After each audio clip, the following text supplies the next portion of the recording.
dari kelompok 6. Di sini kami akan memaparkan tentang psikologi persiapan kehamilan dengan kasus pernikahan saudara yang akan dijelaskan kepada Kak Rani. Kepada Kak Rani saya persilakan. Baiklah, Assalamualaikum warahmatullahi wabarakatuh. Perkenalkan saya Yani Sugianti, NPM 212207167. Di sini saya akan menjelaskan materi kelompok kami, yaitu tentang psikologi persiapan kehamilan dan kasus pernikahan saudara.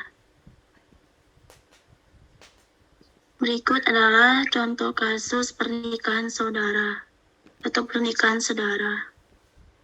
Pengertian dari pernikahan saudara adalah hubungan saling mencintai yang bersifat seksual yang dilakukan oleh pasangan yang memiliki ikatan keluarga atau kekerabatan yang dekat. Incest tabu menurut Kamus Sosiologi incest tabu atau tabu incest adalah suatu larangan terjadinya incest atau hubungan sumbang. Incest tabu adalah larangan hubungan seks antara kerabat langsung seperti orang tua, anak, dan saudara. Lanjut, Kak. Selanjutnya, konsep dasar psikologi perempuan terhadap pernikahan saudara.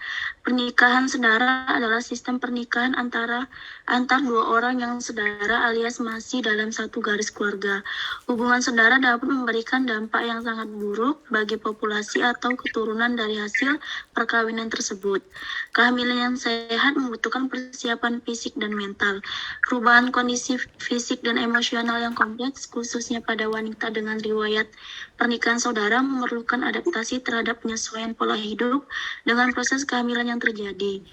Konflik yang timbul dari persoalan dalam kehamilan dan sosial serta pertimbangan risiko kehamilan terhadap keturunan merupakan pencetus berbagai reaksi psikologis, baik itu reaksi emosional ringan hingga ke tingkat gangguan jiwa berat. Lanjut, Kak. Dan berikutnya, kesehatan mental perempuan terhadap pernikahan saudara. Menurut Mas dan Wolfe 2014, kesehatan mental terhadap pernikahan saudara antara lain, yang pertama, emosional dalam pernikahan saudara. Beberapa wanita akan menjadi lebih temperamental atau tidak dapat mengontrol emosi. Ketika mereka tidak bisa mengatur emosional mereka, maka hal tersebut akan menimbulkan masalah seperti rasa takut, gugup, dan lain-lain. Emosi bisa menjadi peristiwa yang hebat dalam kesehatan mental, maka dari itu kita dituntut agar kita menemukan cara untuk mengurangi atau mengatur kekuatan emosi tersebut. Yang kedua, stres. Ibu dapat mengalami adanya perilaku yang tidak menyenangkan hati seorang perempuan dari orang sekitarnya. Hal ini bisa berwujud kritikan, hukuman, dan lain-lain yang membuat seseorang merasa takut untuk melakukan tindakan.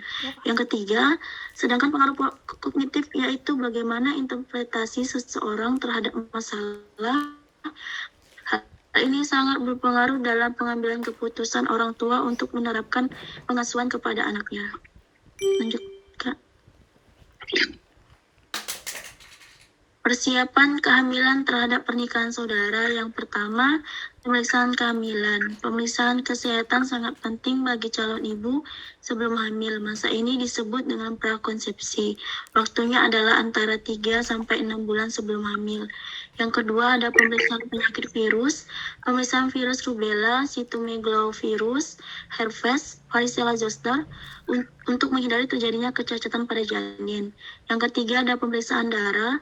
Pasangan suami istri dilakukan untuk mengantisipasi perbedaan golongan darah dan resus antara darah ibu dan bayinya. Perbedaan golongan darah dan resus darah ini dapat mengancam janin dalam kandungan. Yang keempat, ada pemeriksaan faktor genetik untuk mengetahui penyakit dan cacat bawaan yang mungkin akan dialami bayi akibat secara genetis dari salah satu atau kedua orang tuanya, khususnya apabila pasangan suami istri masih terkait hubungan persaudaraan. Yang kelima, ada persiapan secara psikologi dan mental. Ibu dapat mulai merencanakan kehamilan dengan memikirkan tujuan memiliki anak atau tidak memiliki anak, dan bagaimana mencapai tujuan ini. Hal ini disebut dengan rencana hidup reproduktif. Lanjut, Kak. Berikutnya ada dukungan atau peran keluarga dalam pernikahan saudara. 1. Keluarga adalah salah satu kesatuan hubungan antara laki-laki dan perempuan melalui akad nikah menurut ajaran agama.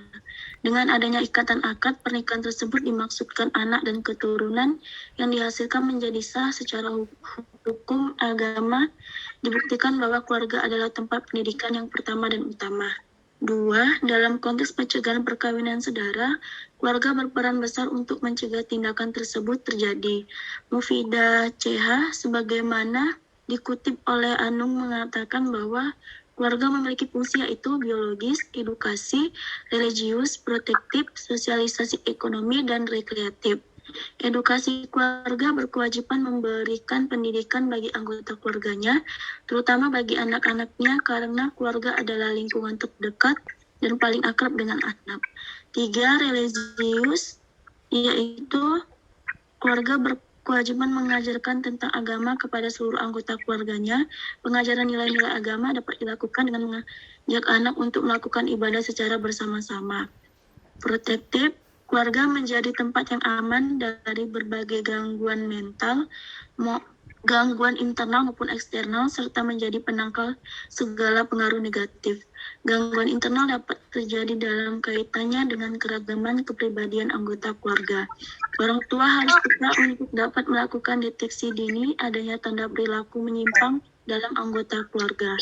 Sosialisasi, kewajiban untuk memberi bekal kepada anggota keluarga tentang hal-hal yang berhubungan dengan nilai-nilai yang berlaku di masyarakat setempat.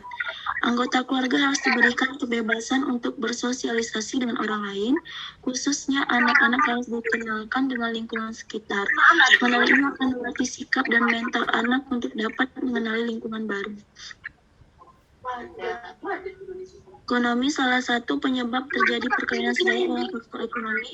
Keluarga merupakan kesatuan ekonomis di mana keluarga memiliki aktivitas mencari bekal untuk kebutuhan sehari-hari.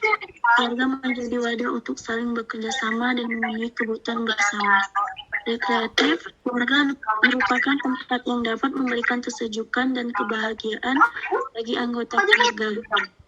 Ini dapat mewujudkan suasana keluarga yang menyenangkan, saling menghargai, menghormati, menghibur masing-masing anggota keluarga.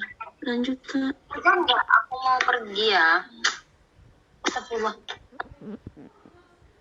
yang terakhir, ada faktor yang mendasari psikososial dalam pernikahan saudara. Dalam penelitian Hamami dan kawan-kawan mengenai perkawinan kerabat dari segi risiko kesehatan juga. Ia melihat perkawinan kerabat memang memiliki manfaat, namun di samping itu, perkawinan kerabat juga memiliki risiko yang besar dari segi kesehatan, terutama permasalahan dalam reproduksinya. Perkawinan yang dilakukan antar keluarga cenderung menghasilkan keturunan yang abnormal. Pernikahan saudara dilarang karena berbagai akibat negatif yang muncul dari aspek medis, psikologi, serta sosiologis bagi anak dan keluarganya. Perubahan psikososial dengan segala macam permasalahan kehidupan pada sebagian orang dapat merupakan beban atau tekanan mental yang disebut sebagai stresor psikososial. Stres psikososial disebabkan oleh berbagai macam stresor psikososial seperti masalah internal keluarga, perubahan hidup dan lingkungan tempat tinggal, kekhawatiran kesulitan ekonomi. Salah satu aspek stresor psikososial yaitu masalah yang berhubungan dengan keluarga. Masalah internal keluarga yang dialami ibu selama kehamilan merupakan salah satu aspek stresor psikososial yang sangat berpengaruh terhadap kerja sistem endokrin ibu, sehingga akan berpengaruh terhadap usia gestasi yang mengakibatkan persalinan prematur.